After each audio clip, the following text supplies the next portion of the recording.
同学们，上一课的拓展板块，我们讲解了法国的象征。在这一课的拓展板块，我们来讲一讲巴黎的地标性建筑物及其背后的故事。首先，我们会根据课本第156页的文字来详细了解一下埃菲尔铁塔。Le symbole de Paris.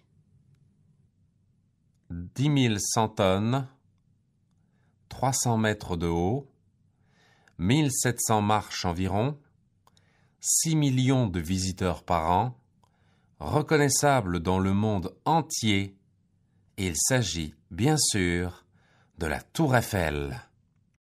首先，文章的一开头展现了一系列关于埃菲尔铁塔的数据。它有多重呢？10100吨。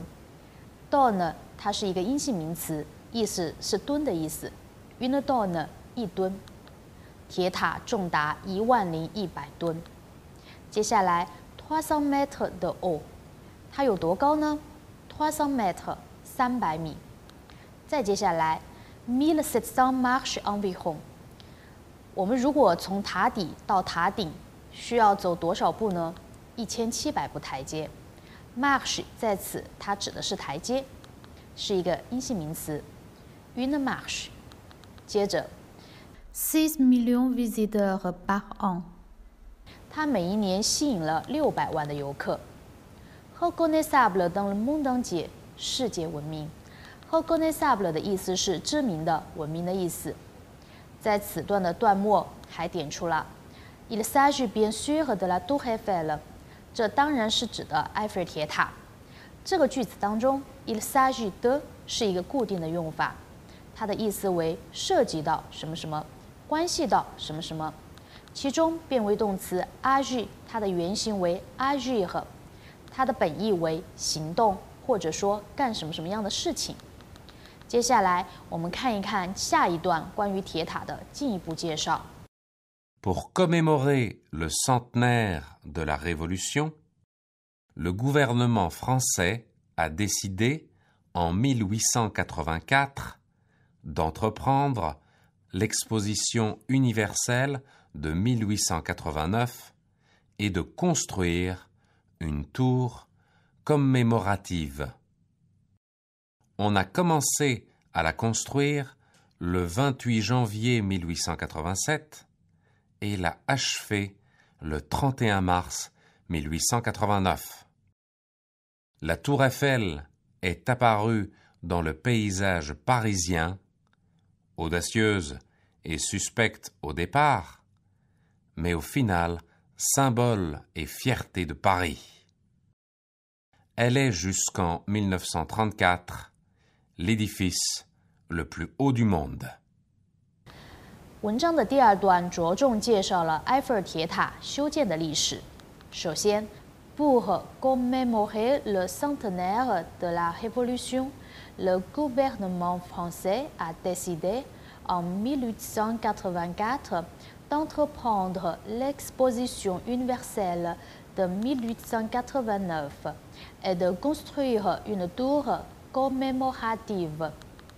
这一句子当中 commémorer 的意思是纪念， centenaire 是一个阳性名词，它指的是100年。entreprendre l'exposition universelle 指的是举办世博会，因此整句话的意思连起来为：在1884年的时候，为了纪念法国大革命100周年，法国政府决定举办1889年的世博会，并为此修建一座具有纪念意义的铁塔。On a commencé à la construire le 28 janvier 1887.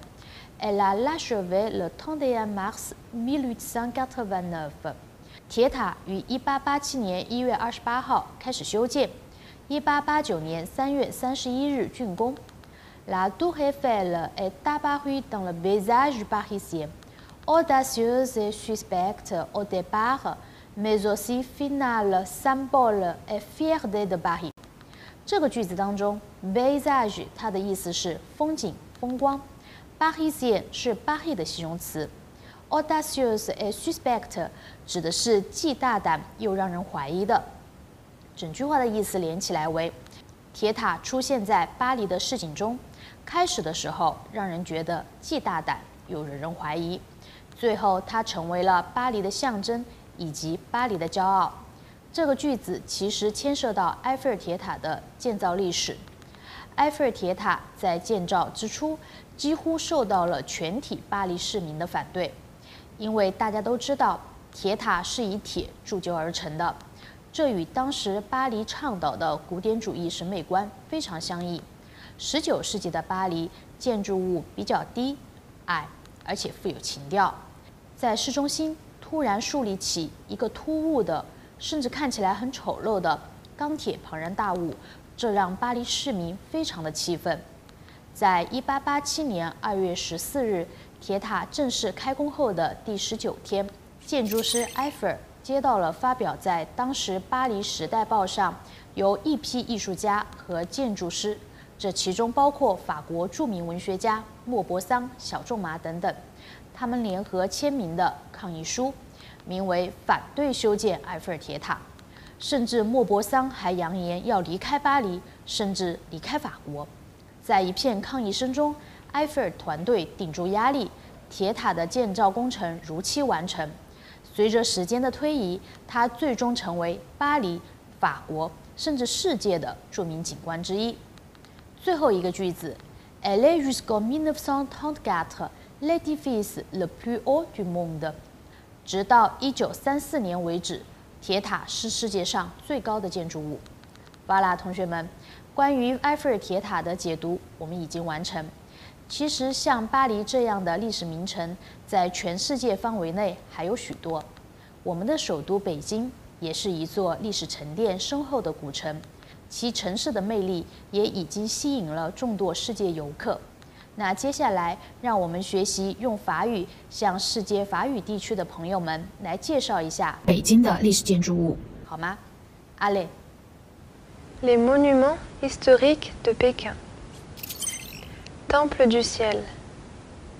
Le Temple du ciel est un monument de Pékin situé dans le quartier historique de Xuanwu, au sud de la ville. Il est considéré comme l'achèvement de l'architecture chinoise traditionnelle. Sa disposition symbolise la croyance chinoise que la terre est carrée et le ciel rond. Le palais interdit. Musée du palais impérial. La cité interdite, appelée de nos jours le musée du palais, était le palais impérial de deux dynasties chinoises, les Ming et les Qing.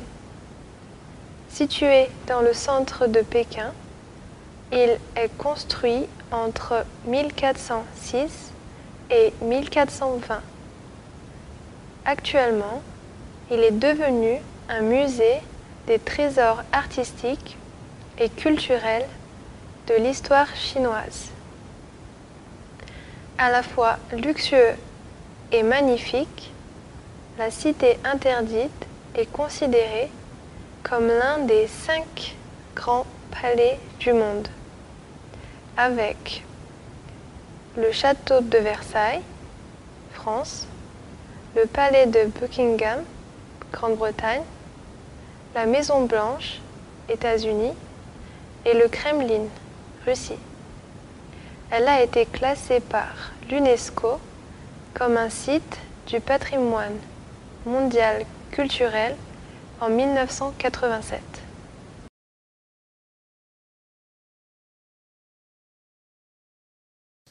J'ai prié ta